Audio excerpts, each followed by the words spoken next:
The bridge of the iron maw hummed with a low frequency. It sat just below thought. Korrath had long since stopped noticing the constant vibration in the deck plates. 3 days into the war, and the air still smelled of ozone and recirculated metal. He liked that smell. It meant the ship was alive. His claws tapped against the command podium's edge. Once, twice. The priority transmission arrived without preamble. A single burst of encrypted data decoded into 4 words on his personal display. Secure the Vex Rift. Force authorized. All human outposts claimed or destroyed within 30 standard rotations. Korrath felt a surge of warmth behind his breastbone. This was the glory he had waited for. The glory his sire had talked about in the brood chambers. The glory carved into the great hall of the first clutch. He had spent 20 years commanding border patrols and suppressing minor uprisings. Now he had a war. He looked up at the navigation screens. Cold stars stretched ahead. The Vex Rift was a tangle of unstable gravity wells and abandoned mining claims.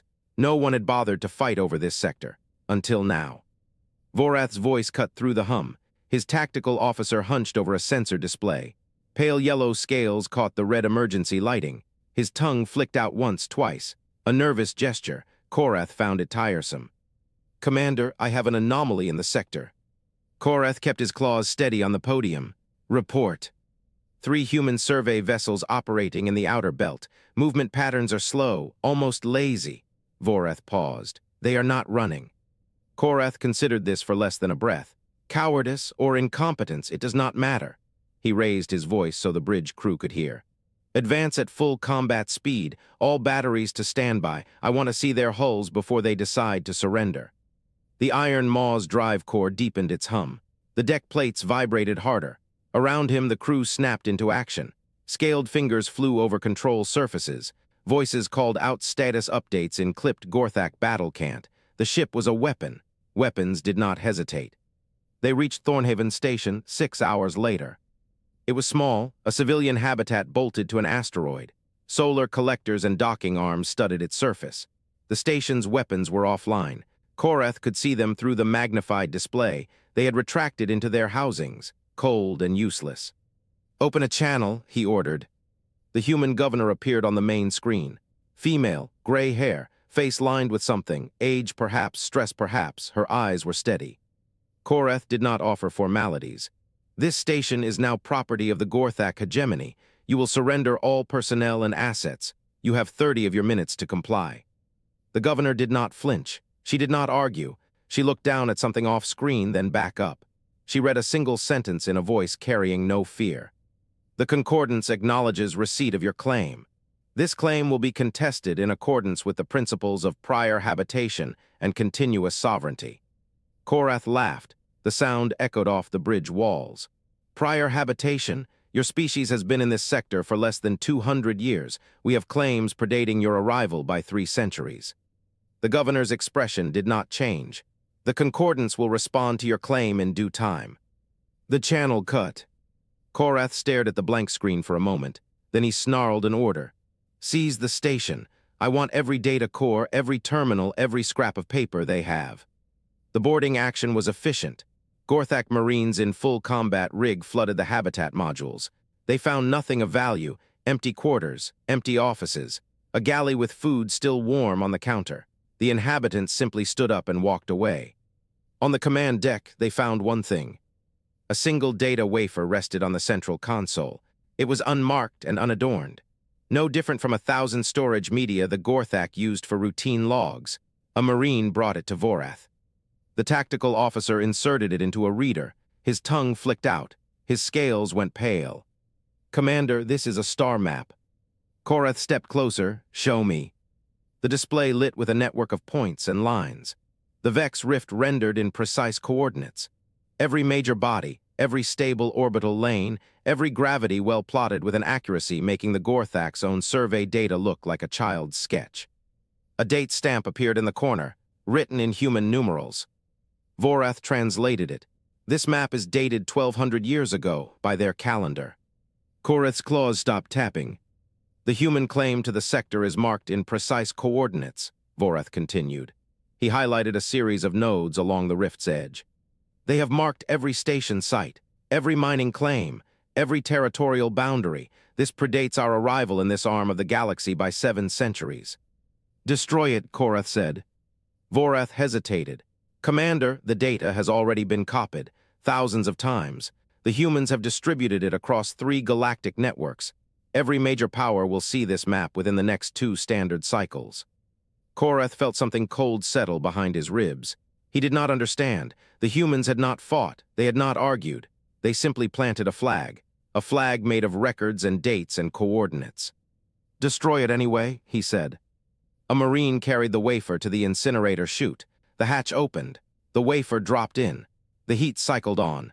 The dry, papery smell of burning silicate drifted across the bridge. Korrath watched the flames take it. He felt a prickle of unease. He had never encountered an opponent who conceded a battle to win a war of records. This was not how species fought. You seized territory. You broke your enemy's will. You left their bones on the ground and their flags in the dust. You did not leave a data wafer on an empty command deck and walk away. The unease did not leave him. He turned back to the navigation screens. Continue the advance. All vessels, full speed. I want the next sector claimed within 12 hours. The fleet moved. The Iron Maw led the formation. Its dark energy core hummed its constant low song. Korrath stood rigid at the podium, his claws still, his eyes fixed on the stars ahead. The sensor displays flickered. A ripple of distorted spacetime spread through the Vex Rift. The navigation screens warped. Stars stretched sideways for half a second before snapping back. The deck plates vibrated with a frequency not matching the drive core. Korrath's head snapped toward Vorath. Explain that. Vorath was already hunched over his display, fingers flying across the surface. I do not have an explanation, Commander. The sector's stability is degrading. The local spacetime metric is showing fluctuations I have never seen. Is it natural? A pause. Vorath's tongue flicked out twice, 3 times. No, it is not natural. The unease in Korrath's chest grew colder. The humans had left nothing on that station. No weapons, no soldiers, no resistance. Just a star map and a claim. And now the entire sector was starting to come apart around them. The central reading chamber was cold enough to see breath. Lysander Wren pulled his collar tighter and scrolled through the latest reports from the Vex Rift. 7 years since Thornhaven fell. The Gorthak renamed it Fortress Kresh and filled it with garrison troops and supply depots. They searched every asteroid within 2 light hours. They found nothing worth taking. He set the wafer down and rubbed the bridge of his nose. Miriam Colby stood by the door with her arms crossed. She had not bothered to remove her flight jacket. The dust of the outer system still clung to her boots. They are getting frustrated, he said. She nodded. They are burning through fuel at a ridiculous rate. Every patrol ship they send out costs them more than they can pull from the sector, and the instabilities are getting worse. Lysander looked up. How much worse? She walked to his console and tapped the display. Her calloused fingers traced a pattern of expanding circles. The dark energy tap on Thornhaven has been running for 7 years straight. The original colonists knew better than to leave it active that long. The Gorthak do not understand what they are doing. He studied the map. The zones of unstable spacetime had grown by 40% since the occupation. Within a generation, the entire Vex Rift would become a graveyard of broken physics. Ships would emerge from jump to find themselves inside mountains or staring at the surface of a star. So let them have it, Miriam said. She leaned back and folded her arms. Let them keep the dead sector, pull our people home and let the rift eat itself. Lysander said nothing. I am serious, she pressed. We have lost 3 survey ships to the instabilities this decade. We are bleeding resources to defend a claim we cannot hold. Why do we not just give them the territory and move on? He reached into a drawer beneath the console and pulled out a wafer. It was older than most. The crystalline surface had taken on a faint amber tint. He held it up to the light. Do you know what this is? She shook her head. A marriage contract, he said. Signed 412 years ago between a human family named Hollister and a diplomatic envoy from the Selenith. The Hollisters agreed to maintain a permanent presence on the 7th moon of a gas giant in the outer rift. In exchange, the Selenith granted them exclusive mineral rights. Miriam frowned. That moon is empty now. The Gorthak stripped it 3 years ago. Lysander smiled. Does that matter? She stared at him. He could see the calculation behind her eyes. She was a spacer. She trusted facts. She trusted what her instruments told her. He was asking her to trust something older. "The wafer is not the point," he said. "The point is that the Selenith signed a treaty with humans. They made a promise. They do not break promises. They are not our allies. They never were. But when the Gorthak come to them demanding access to their territory, the Selenith will open their archives and find this contract. They will see that humanity was there first. They will see that we held the sector for 4 centuries before the Gorthak ever left their homeworld." Miriam's jaw tightened. "You are playing a very long game." "We have been playing it for 800 years, he said. "The first colonists who settled the Vex Rift knew it was unstable. They knew it would eventually become uninhabitable. They settled it anyway. They buried wafers on every planet, every moon, every asteroid, geological surveys, family lineages, records of every species we traded with, every treaty we signed, every promise we made. The entire sector is one vast archive. And the Gorthak are destroying them." He slid the wedding contract back into its housing. The click of the wafer slotting into place was sharp and final. "They are destroying the copies, yes, but they are also reading them. Every wafer they find, every claim they verify, every family name they check against their own records, it slows them down. It makes them think. It erodes their confidence." She was quiet for a long moment. The only sound was the hum of the archive's cooling system. It sounded like distant wind through a canyon. "You are not defending the archive," she said slowly. "You are deploying it." "The wafers are ammunition," he said, "and we have been loading the weapon for 800 years. The junior archivists appeared at the far end of the chamber. They carried a shipping crate between them. It was small and battered. The crate bore the insignia of a frontier station that had not answered hails in 6 months. They set it down carefully and stepped back. "A single wafer inside," one of them said. "Recovered from a moon the Gorthak have not reached yet." Lysander took the wafer and held it up. The light caught the surface and revealed the inscription. A wedding contract, 4 centuries old. A human family named Sutter had pledged to protect the moon for all time. A Selenith envoy had countersigned the document. The ink had not faded. He filed the wafer with the same care a soldier would clean a rifle. He knew exactly where it would go. He had been placing wafers in that section for 40 years. Miriam watched him work. She said nothing, but he could feel her gaze on his hands. He understood what she was seeing. She saw a man who had spent his entire life arranging dead documents in a cold room. She saw a fool, but he could also see the shift. The moment when calculation became recognition. The console chimed, a priority transmission, encrypted. The routing code was unfamiliar. Lysander opened the channel. A voice came through, low and rough, translated through a machine struggling with the speaker's native tongue. "This is Officer Thesak of the Gorthak Hegemony. I am stationed at Fortress Kresh. I have been reading your wafers. I believe your claims are legitimate. I request asylum." The line went silent. Lysander looked at Miriam. She stared at the console, her lips pressed into a thin line. He answered before the silence could stretch into doubt. "Your request is accepted. Transmit your current coordinates. You will be extracted within 12 standard rotations." The channel closed. The junior archivist stood frozen. The cooling system hummed. The wafers glittered in the dim light, rows upon rows of crystalline memory, stacked 20 meters high. Miriam found her voice first. "The Gorthak are beginning to doubt." Lysander placed his hands flat on the console. The cold surface bit into his palms.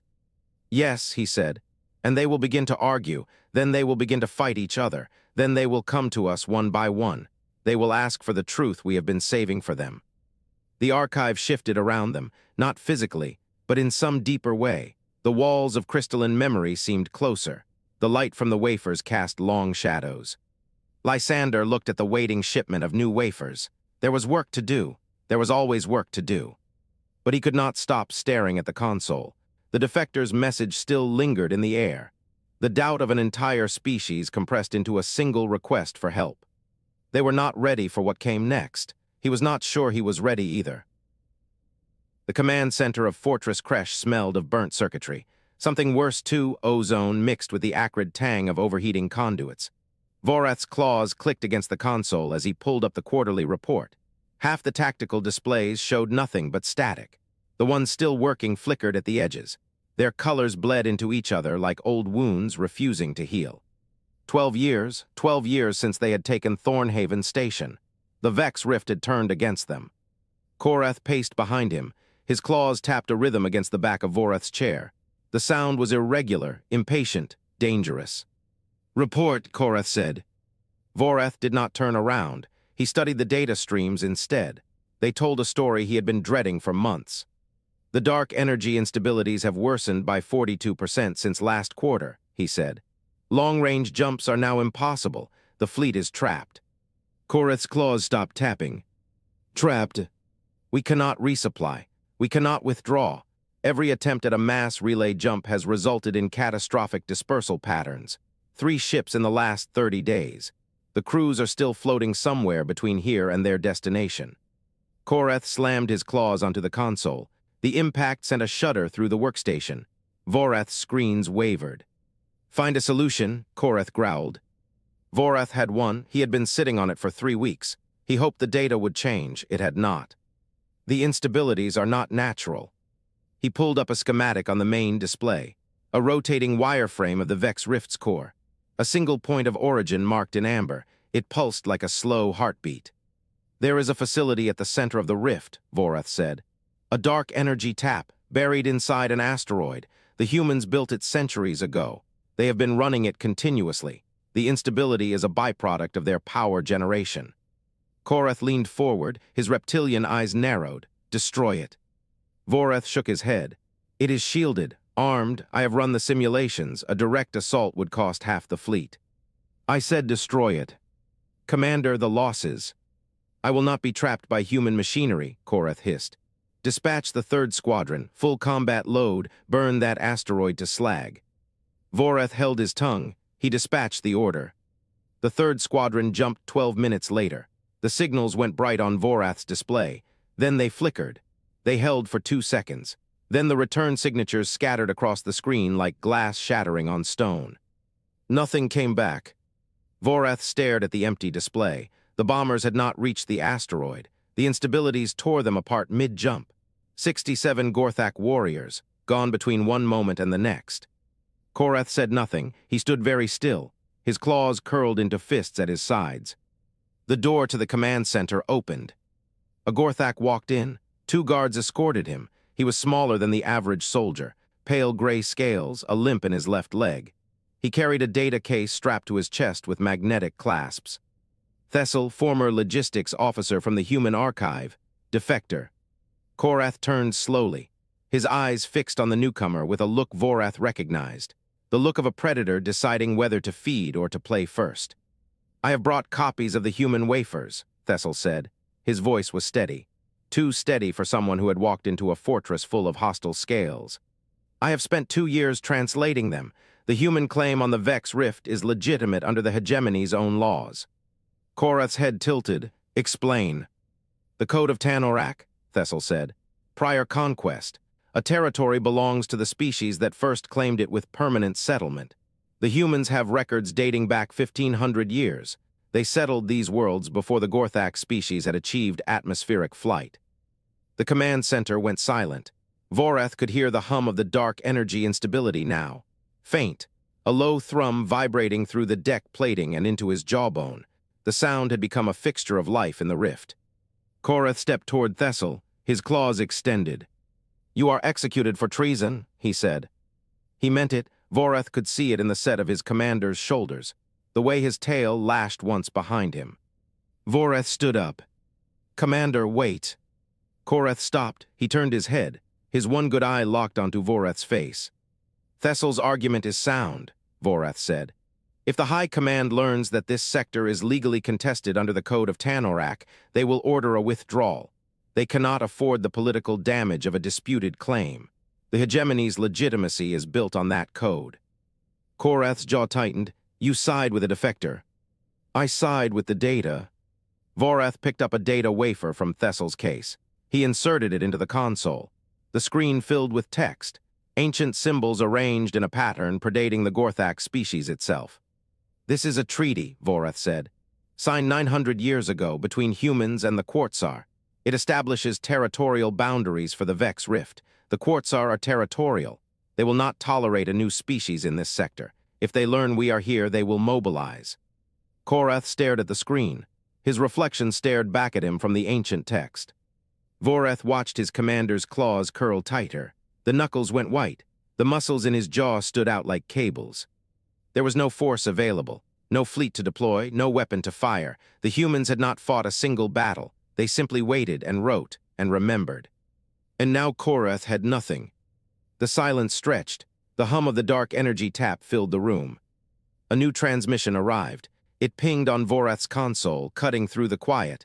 He opened it without waiting for permission. It was a single line of text. No encryption, no threat, just words, displayed in Gorthak's script with a courtesy he had never seen from a human source. The concordance offers you a way out. Meet us at the bridge. We will discuss terms. Korrath read the message over Voreth's shoulder. His claws uncurled, very slowly. Voreth did not know what that meant. He did not know if it was surrender or acceptance or something else entirely. But Korrath's hand moved toward the console, and he typed a single word in reply. The cold wind carried fine gray dust across the asteroid's surface. Lysander Wren stood before the reality bridge. He watched the Gorthak shuttle settle onto the landing zone. Its landing struts crunched through the regolith. Plumes of powder drifted sideways in the low gravity. The hatch opened with a hiss of equalizing pressure. Korrath descended first. He was older now. 20 years of frustration had dulled his scales to the color of faded rust. The ceremonial scar across his eye socket had deepened into a furrow pulling at the corner of his mouth. He moved with the careful weight of a commander who had learned that victory was not inevitable. Voreth followed at his side. Pale yellow scales flickered with nervous tongue movements. Korrath stopped 10 paces from Lysander. He planted his feet wide and folded his arms across his chest. The gesture was universal. It said, "I am not here to negotiate." It said, "I am here to receive surrender." Lysander did not move. Korrath spoke first. His voice had lost its bark, flat now, worn down by years of stalemate. "State your terms, human. I will hear them, but I will not accept weakness." Lysander shook his head. "Humanity does not surrender. We offer a settlement instead." He saw Korrath's jaw tighten. The claws on his right hand began to tap against his forearm, a habit Lysander had read about in the intelligence reports. Irritation. Good. Irritation meant the commander was listening. "The Vex Rift is unstable because of the dark energy Tap-your engineers have been mismanaging for 2 decades, Lysander said. "If the Gorthak agree to leave the sector, we will shut the tap down. The instability will decay within a generation. Both sides can claim the territory was too hazardous to hold." No one loses face. Korrath's laugh was dry and hollow. "The hegemony does not retreat. We have held this territory for 20 cycles. We have shed blood. We have lost ships. You expect me to walk away because you ask nicely." Lysander waited 3 full seconds. Then he spoke again. "Do you remember the Quartzar Treaty, Commander?" The silence was absolute. Korrath's claws stopped tapping. He stared at Lysander. His expression shifted from contempt to calculation to something else, something colder. "The Quartzar are territorial," Lysander continued. "They have claimed the systems adjacent to the eastern edge of the rift for 600 years. They do not share. They do not forgive. And they have a treaty with the Terran Concordance guaranteeing free passage for human vessels through their space. A treaty your forces have been violating every time you pursue our ships across that border." Korrath's voice dropped to a whisper. "You would tell them." Lysander tilted his head. "We already have. The information has been transmitted to a Quartzar observation post. If the Gorthak remain in the Vex Rift, the Quartzar will learn of every border incursion your squadrons have made over the past 20 years. They will demand compensation. They will demand territory. And when you refuse, they will take it. The math is simple." Voreth stepped forward. He spoke before Korrath could respond. "Why did you not use this treaty from the beginning? Why wait 20 years? Lysander smiled. It was not a warm expression. The treaty was buried in the archive. It took years to locate, authenticate, and translate into a format the Quartzar would accept. The original document was engraved on silicon wafers. It was stored in a vault not opened in 12 centuries. We had to cross-reference it against 3 separate diplomatic records to confirm its validity. That is the nature of the long game. You plant seeds and wait for them to grow. Korrath's hand moved to his sidearm. The motion was slow and deliberate. He drew the weapon and pointed it at Lysander's chest. The barrel caught the light from a distant star. "I will kill you," he said. I will claim the bridge for the Hegemony. I will destroy your archive and scatter your wafers into the void. Your long game ends here." Lysander did not flinch. He pointed past Korrath, toward the reality bridge. The ring of polished obsidian stood 30 meters tall. It hummed with a resonance felt in the chest. Its surface reflected a sky not matching the local stars, a sky from 3,000 light-years away. "That bridge," Lysander said, "is connected to a matching ring on a human world in the Corvus system. If you kill me, the connection collapses. The dark energy field will expand. It will tear through this asteroid and every ship within 100,000 kilometers. The Vex Rift will become a dead zone for 1,000 years. Your fleet is trapped here. You cannot jump. You cannot run. You die with me, or you walk away with your command intact." Korrath's weapon stayed level. His hand did not tremble. But his eyes moved. They shifted from Lysander's face to the ring behind him. He looked at the obsidian surface. He looked at the alien sky reflected in it. He looked at the geometry of a trap set before his grandfather's grandfather had hatched from an egg. He saw it, the full scope of the human plan. It was not a battle. It was a chess match played across centuries. The humans had not fought him. They had outweighted him. They had planted documents in vaults. They had hidden treaties in archives. They had built bridges to worlds he could not reach.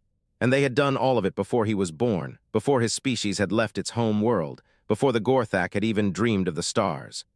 He was never the opponent. He was a piece on the board. The weapon lowered, slowly.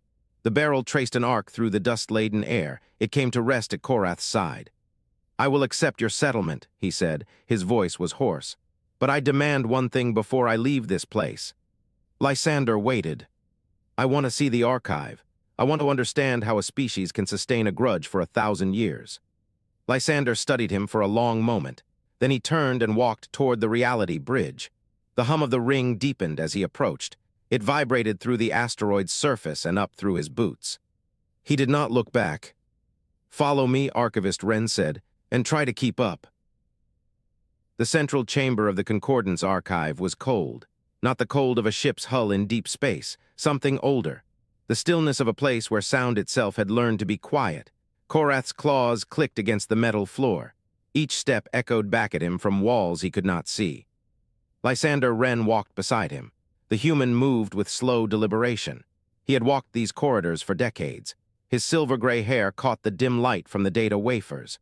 Those crystalline slabs lined every surface like the scales of some buried beast. Miriam Colby stood in the doorway. She did not follow, she just watched. Lysander stopped at a bank of wafers near the far wall. He touched one with his bare hand. Korrath saw the reverence in the gesture. A Gorthak warlord would have touched a trophy the same way. "This is the oldest," Lysander said. "It records the first human voyage beyond our solar system. Chemical rockets, a crew of 12. They knew they would never come home." Korrath stared at the wafer. It was smaller than his palm. "Why do you keep these things?" "Because memory is identity."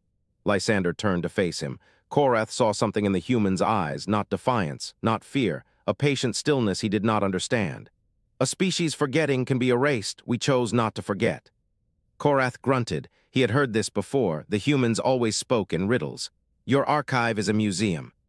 "No," Lysander's voice was flat, certain. "It is a weapon." They walked deeper into the chamber. Lysander pointed out a case containing wafers from the first trade routes, then a section devoted to the treaty with the Selenith. He paused there.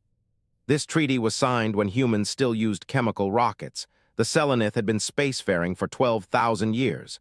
Lysander's hand rested on the case. "They assumed we were primitive. They assumed we would forget the terms within a generation. But you did not forget. We did not forget." Korrath felt the first prickle of unease. He pushed it down. He was a commander of the Gorthak Hegemony. He did not feel unease. They reached a display case near the center of the chamber. It was smaller than the others and held a single wafer. The wafer was older than any Korrath had seen. The crystal had darkened with age. The etchings on its surface were almost worn smooth.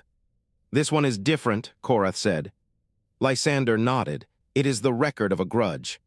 "A grudge against whom?" "A species that went extinct 10,000 years ago." Korrath stopped walking. His tail twitched once, a reflex he could not control. "Explain." "They wronged us during the First Interstellar War. It was not a large wrong. A single colony was destroyed. 50,000 humans died. Lysander's voice remained calm. We held the grudge, we waited, we outlasted them, we watched their civilization collapse from a distance. The words hung in the air. Korrath looked from Lysander's face to the wafer. He felt something he had not felt in decades, not anger, not fear. A cold, quiet dread settling in his chest like a stone. How many grudges do you still hold? His voice came out rougher than he intended.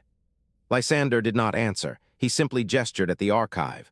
The gesture was slow and deliberate. It took in the entire chamber. The hundreds of thousands of wafers, the billions of records, the weight of 3,000 years of human memory. Korrath's eyes traced along the rows. He saw dates, names, symbols he did not recognize. He saw the records of treaties honored and treaties broken. He saw the evidence of a species turning memory into a biological imperative. He looked back at the display case. The wafer's date was carved into a small plaque beneath it. The numbers were human numerals. He read them slowly. 11,000 years. 11,000 years, and the humans still remembered. Korrath felt his claws digging into the palms of his hands. He forced them to relax. He looked at Lysander. For the first time, he saw the human not as a diplomat or an archivist. He saw something else entirely. A predator so slow it did not move for centuries. A predator waiting. Your species is not a military power, Korrath said. You are something else.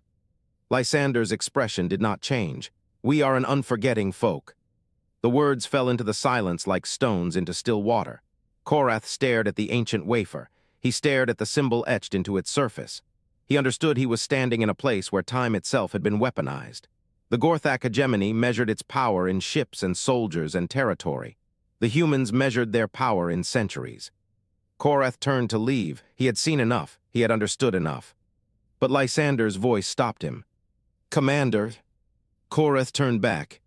That grudge against the extinct species, Lysander said. It is not the oldest in the archive.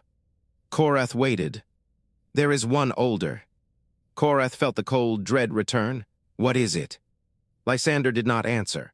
He raised one hand and pointed to the far end of the chamber, where the light from the wafers faded into shadow. At the base of the wall, almost hidden in the darkness, was a sealed vault.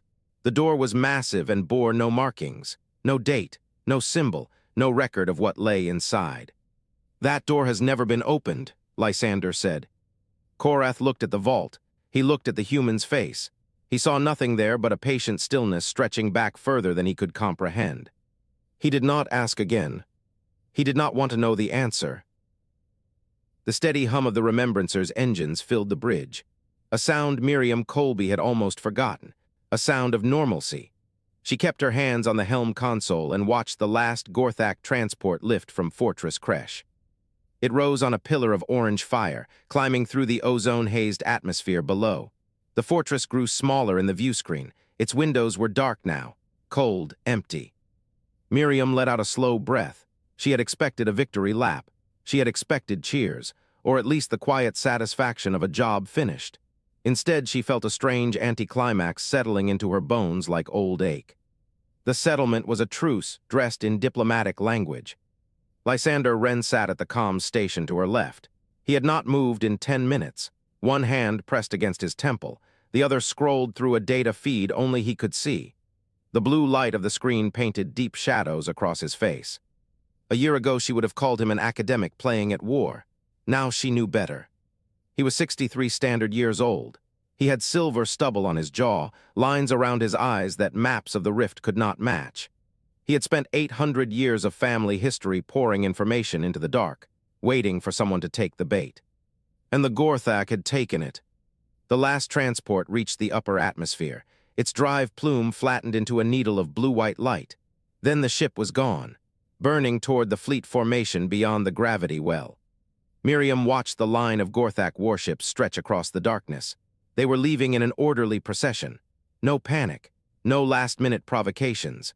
A clean withdrawal agreed upon in treaty language, signed under the eyes of the Quartzar observers. Another transport rose from the fortress, then another. The evacuation would take 3 more hours. Lysander's datapad chimed. He read the message without changing his expression.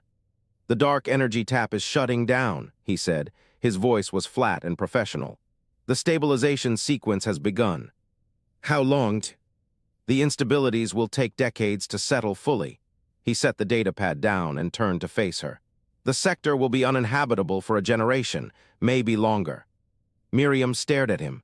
She felt the words land like stones in her chest. So we won the territory, she said slowly, and we cannot live in it. That is correct. She turned back to the view screen. The fortress was a gray scar on the dusty surface below, 20 years of occupation, 3 colony ships lost in the initial instability surge, their crews caught before anyone understood what the Gorthak were doing to the space-time fabric, billions of credits in ruined infrastructure, dead trade routes, shattered treaties with the Selenith who had trusted them to keep the sector stable. Was it worth it? She asked. Lysander did not answer immediately. She heard him shift in his seat, heard the creak of old leather, the soft tap of his fingers against the armrest. The alternative was a war, he said. A full military conflict with the Gorthak Hegemony. The Concordance estimated casualties at 4.2 million in the first year alone. Civilian population centers targeted. Mass relay infrastructure destroyed. Reality bridge protocols activated under fire. This would have destabilized 3 additional sectors. He paused. This was the cheaper option. It only cost time. Miriam looked at the empty fortress. It sat in the pale light of the system's star, a monument to a conflict that had never become a war, 20 years of occupation, dozens of hidden wafers recovered by Gorthak archaeologists, a slow poisoning of their certainty across hundreds of months. The dark energy instability grew around them like a cage they had built for themselves. The Gorthak had come as conquerors. They were leaving as trespassers. They had been politely asked to vacate. What happens next? She asked. Lysander folded his hands in his lap. He looked older than he had 6 months ago. The weight of his role sat on him like a second skin. The Concordance will begin the slow process of rebuilding. We will plant new colonies in the remaining stable pockets. We will bury new wafers in the crust of uninhabited moons. We will update the archive with everything we learned from this encounter. He looked at the view screen, at the empty fortress below. We will wait for the next species trying to claim the sector. And when they come, the archive will remember this one too. The Gorthak will be a footnote, a lesson learned. The wafers will tell the story to whoever finds them next. Miriam rubbed her calloused hands together. She could feel the vibration of the engines through the deck plates, the familiar hum carrying her through 3 decades of survey work. She had charted dead stars and derelict stations. She had watched civilizations crumble from a safe distance. She had never realized she was part of a weapon. Lysander, she said, the sealed vault in the archive, I have heard the rumors. He went very still. What have you heard? That it contains the oldest record, the one starting everything. He was quiet for a long moment. The bridge hummed around them. One of her crew, a young navigator named Ash, adjusted a sensor array at the rear station. She pretended not to listen. The vault contains the record of humanity's first encounter with the Shivs, Lysander said, 3,000 years ago. Miriam turned to face him fully. The Shivs were insectoid, aggressive. They encountered one of our early generation ships at the edge of the Perseus Arm. The crew sent a first contact package, standard protocol, language primer, cultural overview, a map of our origin systems. He paused. The Shivs responded with a biological weapon, targeted at human cellular structure. It killed everyone on the generation ship. When the distress signal reached Earth, a rescue expedition found the wreck. The Shivs had dissected the bodies. They had recorded everything. Miriam felt her stomach turn. We lost the war, Lysander said. We did not have the technology to fight them. We did not have the numbers. We retreated. We sealed our borders, and we began building the archive. He met her eyes. We have been preparing for 3,000 years, waiting for the day when we can repay the debt. Are they still out there? Miriam asked. Yes. The word landed like a stone in still water. The archive is not finished, Lysander said. It will never be finished. The long game is eternal. Miriam looked at him. She saw the weight of his role for the first time, not a soldier, not a politician. He was the keeper of a grudge that would outlive him. He would die. His successor would die. The grudge would pass from hand to hand, from generation to generation, buried in crystalline wafers and etched into the DNA of human institutions. That was the cost of victory. The last Gorthak transport broke atmosphere. Its drive flared. Then the ship was gone, burning toward the jump point. The fleet formation began to move as one, a river of light sliding across the darkness. Miriam watched them go. She thought about the empty fortress below, the decades of instability keeping the sector vacant, the slow work of rebuilding in the pockets of stable space. She thought about the shivs, drifting somewhere in the dark, unaware that a species they had burned 3,000 years ago was still counting the debt. The last Gorthak ship reached the jump point. Space folded around it, a flicker of violet distortion, then it was gone. The silence on the bridge was absolute. And then a new signal appeared on the long-range sensors. A thin ping barely above the noise floor. Miriam's eyes snapped to the display. Lysander saw her face change. He leaned forward. "What is it?" She did not answer. Her hands moved across the console, pulling the data stream into clarity. The signal was not Gorthak. The waveform was wrong. It was not human either. Miriam looked at the screen, at the ghost of a contact on the very edge of the sector, a scout ship, drifting, waiting. She recognized the signature from the old records, the ones she had studied in the archive before she understood what they meant. "Shivs." She turned to Lysander. His face had gone pale. The long game had just begun. The vault door slid back with a sound like stone grinding against stone.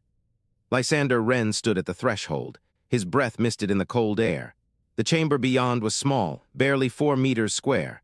The light from the corridor cut a pale wedge across the floor. Beyond that wedge, darkness, darkness, and the wafers. He had not been here in 10 years. Miriam Colby stood at his shoulder, her hands clasped behind her back. She had retired from survey work 5 years ago, but she had not left the archive. Neither of them had, not really. The place held them the way gravity held a falling body. "What is in there?" she asked. Lysander did not answer immediately. He stepped forward. The environmental system registered his presence. Soft light bloomed along the ceiling. The chamber revealed itself in full.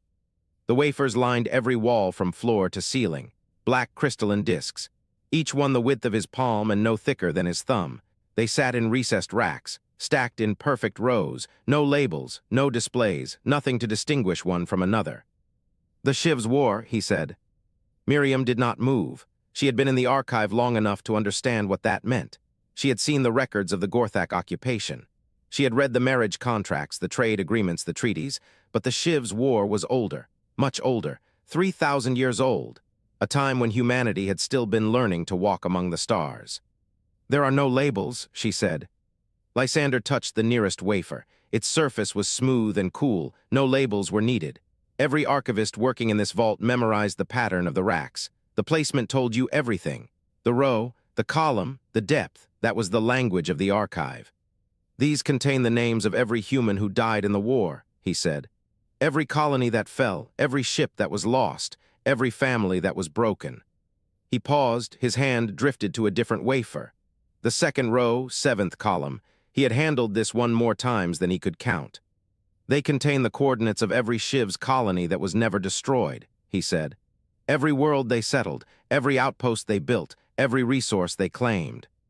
He lifted the wafer from the rack. It was warm to the touch. Warm meant recent access. Warm meant someone had been here in the last few days, studying, learning, remembering. "They contain the treaty," he said. "The one we were forced to sign, 15 systems. We gave them 15 systems." Miriam's voice was quiet. How many people lived in those systems? Lysander closed his eyes. 80 million, 112 colonies over 3 generations. The evacuation took 40 years. We left behind everything that could not be carried. The graves, the monuments, the records. We left them for the Shivs to do with as they pleased. He opened his eyes and looked at the wafer in his hand. The warmth of it pressed against his palm. "The Shiv scout ship was not a coincidence," he said.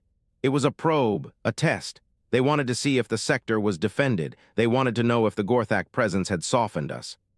Miriam turned to face him. Her face was weathered and tired, but her eyes were sharp. She had spent 30 years reading the bones of dead civilizations. She understood the shape of a threat when she saw one. "The Shivs know the Gorthak are gone," she said. It was not a question. Lysander nodded. "They are curious. They want to know if we are still weak. They want to know if we still remember." "Do we?" He looked at the wafer. Then he looked at the racks, at the thousands of wafers, at the millions of names, at the 3,000 years of memory stacked against the walls like a fortress built from bone and bone alone. "We do," he said. He placed the wafer back in its slot. The warmth of it lingered on his skin. "What will the concordance do?" Miriam asked. Lysander turned and walked out of the vault. He stood in the corridor. Miriam followed him. The door remained open, a dark rectangle in the pale light. "We will wait," he said. "We will watch the Shiv's probe. We will track its course, its emissions, its communications. We will learn its weaknesses. We will learn the weaknesses of the ship that sent it. We will learn the weaknesses of the species building that ship." He walked to a terminal set into the corridor wall. He touched the screen. It lit up with a cascade of data. The probe's trajectory, its power signature, its communication protocol, all of it filed, indexed, cross-referenced. "We will file the information in the archive," he said. "In 300 years, or 500, or 1,000, a human commander will read the file. That commander will know exactly where to strike." Miriam leaned against the wall. Her hands were shaking. She did not try to hide them. "Will you be alive to see it?" she asked. Lysander smiled. It was a small thing, barely a shift in his expression, but it was genuine. "I will not," he said. "But my successor will, and my successor's successor. The archive is built to outlast individuals." He gestured at the corridor around them, at the crystalline walls holding the memory of a species. "That is its purpose." A voice called out from the end of the corridor. The junior archivist, a young woman with dark hair and steady hands. She held a data case in her gloved fingers. "Archivist," she said, "a new shipment has arrived from the frontier, priority marked for your eyes only." Lysander crossed to her. He took the case and examined the seal. It was intact.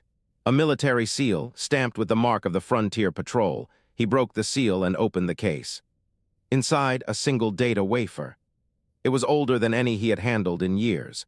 The crystalline surface was worn, scratched, pitted with age. The edges were chipped. It had been recovered from a dead place. A place not seeing living hands in a very long time. "Where was this found?" he asked. The junior archivist hesitated. "A Shiv's outpost, sir. Abandoned. The recovery team found it in a sealed chamber beneath the outpost's primary structure. They say the outpost has been empty for at least 200 years. Lysander carried the wafer to the reader. He slotted it into the port. The machine hummed. The screen flickered, for a moment nothing. Then an image resolved. A map. A star map, rendered in the dense, angular script of the Shivs. It showed a solar system. A single world orbited the central star. The map marked that world with a symbol Lysander recognized. He had seen it in the old records, the symbol for the Shivs' homeworld. A line crossed the map, an invasion route. It was drawn in a script humans had not needed to read in 3,000 years. Until now. Lysander stared at the screen. The map was old, very old. It predated the treaty. It predated the war. It was a plan, a strategy, a vision of conquest the Shivs had never carried out. They had beaten humanity. They had taken 15 systems. They had forced a treaty stripping humanity of a third of its territory. But they had not invaded. They had not conquered. They had stopped at the treaty. Why? He looked at the map again. The invasion route marked in a script humans had not needed to read in 3,000 years. But they remembered it. He pulled the wafer from the reader. He held it in his palm. It was cold, cold as the space between stars. Cold as the silence of a species waiting 3,000 years for the right moment to strike. He walked back to the vault. The door was still open. He entered the small chamber. The light followed him. He found an empty slot in the racks, but he did not place the wafer there. He held the memory of a plan never executed, a strategy never deployed, a grudge never answered. He would not answer it, his successor would not answer it, but one day someone would. He placed the wafer in the slot. The rack accepted it with a soft click. The light dimmed as he stepped back. The chamber returned to darkness. But the archive was patient. It would wait. It always waited.